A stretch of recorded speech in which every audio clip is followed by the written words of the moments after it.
Bonjour à tous, dans cette vidéo, nous nous proposons de résoudre des équations polynomiales de degré 2 à coefficient réel. Autrement dit, nous allons déterminer toutes les solutions d'une équation de la forme ax carré plus bx plus c est égal à 0, avec a, b et c des nombres réels qui sont tels que a est différent de 0. Alors, on suppose a différent de 0, parce que si a était égal à 0, l'équation ici deviendrait simplement bx plus c égale à 0, et on n'aurait aucun mal à trouver la solution. Donc, pour cette vidéo également, nous avons quelques prérequis. Donc, le premier prérequis, c'est la playlist polynôme de degré 2, dans laquelle on s'intéressait aussi aux équations de la forme x carré plus bx plus c égale 0, avec a, b et c des réels, mais on s'intéressait uniquement aux solutions réelles de ce type d'équation. Alors ici, dans la vidéo d'aujourd'hui, nous allons nous intéresser également aux solutions complexes de ces équations-là, et c'est pour ça qu'on a un deuxième prérequis, qui est la vidéo « Les nombres complexes, point de vue algébrique », qui est une introduction aux nombres complexes. Donc maintenant, passons au cœur du problème. Donc on a une équation qui s'écrit ici az carré plus bz plus c égale à 0. Donc on remarque que l'inconnu n'est plus x mais z, simplement parce que en général on utilise l'inconnu x lorsqu'on cherche des solutions réelles, et lorsqu'on cherche toutes les solutions, donc y compris les solutions complexes, on a plutôt tendance à utiliser la notation z. D'où ce changement de notation. Mais évidemment, ce n'est qu'un détail. Et donc là encore, A, B, C sont des réels avec A différent de 0. Eh bien, pour résoudre ce type d'équation, il faut d'abord calculer le discriminant delta égale B carré moins 4AC. Et après, les solutions sont connues. C'est-à-dire que si delta est strictement positif, on a obligatoirement deux solutions réelles qui sont moins B plus ou moins racine de delta sur 2A. Et donc on peut noter une qui est Z1, l'autre qui est Z2 comme ici. Si jamais delta vaut 0, alors on a une solution réelle. Alors c'est pour retrouver cette solution, on peut retenir par cœur que c'est moins B sur 2A, mais on peut aussi retenir le fait que c'est la même formule que pour Z1 et Z2, mais en utilisant que delta est égal à 0. Donc quand on remplace dans cette expression-là delta par 0, on a racine de 0 qui vaut 0, on trouve moins B sur 2A, et pareil pour Z2. Donc c'est pour ça que là j'ai écrit Z1 égale Z2 égale moins B sur 2A. Et le fait qu'il y a à la fois Z1 et Z2 qui donnent le même résultat, on dit souvent aussi qu'on a une solution double pour cette équation-là. Et enfin, si delta est négatif strict, alors on a déjà vu, dans la fameuse playlist évoquée en prérequis, eh bien on n'a pas de solution réelle. Il n'y a pas de Z réel qui vérifie l'équation.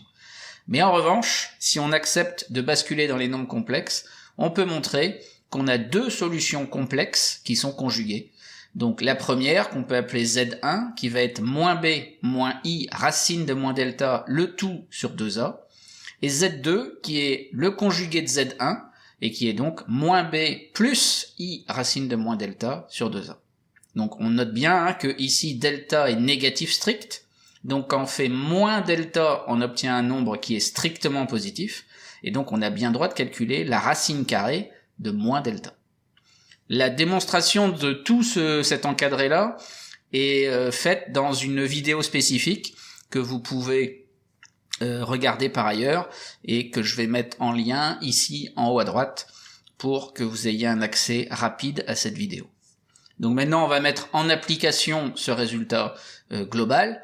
Donc comme pour les cas là, delta strictement positif et delta égal à 0, ils ont déjà été traités dans la playlist que j'évoquais dans le prérequis là sur polynôme de degré 2. Je vais surtout ici m'intéresser à des exemples qui nous amènent sur le cas delta négatif strict.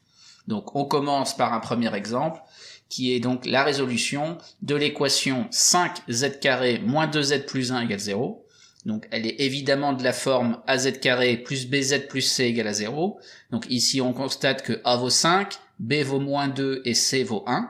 Et donc on va appliquer le résultat précédent. Donc on commence par calculer le discriminant, delta, qui vaut b carré moins 4ac. On connaît les valeurs de a, b et c, donc on les remplace. On trouve que ça fait 4 moins 20, et donc ça fait moins 16, qui est négatif strict.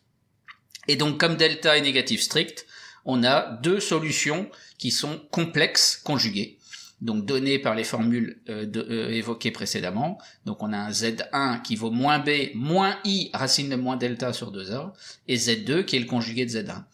Donc pour Z1, on remplace là encore B, delta et A par leur valeur. Ça va donc donner, notamment pour le delta, qui valait moins 16 ici. Donc moins delta, ça fait plus 16, et donc on récupère racine de 16, comme écrit ici.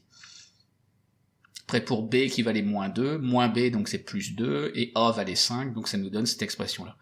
Maintenant, racine de 16, ça vaut 4, donc ça nous donne 2 moins 4i sur 2 fois 5. Dans 2 moins 4i, on peut mettre 2 en facteur, donc ça fait 2 facteurs de 1 moins 2i. Et comme on a 2 qui est en produit de tout le numérateur et de tout le dénominateur, on peut simplifier par 2 en haut et en bas, et ça nous donne donc 1 moins 2i sur 5 pour Z1. Et donc comme Z2 c'est le conjugué de Z1, bah c'est automatiquement 1 plus 2i sur 5. Et donc voilà quelles sont les solutions complexes de notre équation donnée au départ. Alors pour s'assurer qu'on a bien compris tout ça, un deuxième exemple, on va résoudre z carré plus z plus 1 égale 0. Là encore, c'est bien de la forme az carré plus bz plus c égale 0. Donc avec a, b et c qui sont tous égaux à 1. Donc on calcule le discriminant, on remplace donc b, a et c dans b carré moins 4ac. Ça nous donne moins 3 qui est négatif strict. Donc là encore, on a deux solutions complexes conjuguées données par ces formules-ci. Donc ici, delta vaut moins 3, donc moins delta vaut plus 3, et donc on va avoir une racine carrée de 3 qui va intervenir dans nos solutions. Donc précisément, ça nous donne moins 1 moins i racine de 3 sur 2 fois 1, donc moins 1 moins i racine de 3 le tout sur 2, qu'on peut aussi écrire moins 1 demi moins i racine de 3 sur 2. Et donc Z2, qui est le conjugué de Z1, donc le conjugué de tout ce nombre-là, qui est donc moins 1 demi plus i racine de 3 sur 2. Et voilà pour ces quelques équations qui donnaient des solutions complexes. Et maintenant, je vous dis à bientôt pour d'autres vidéos.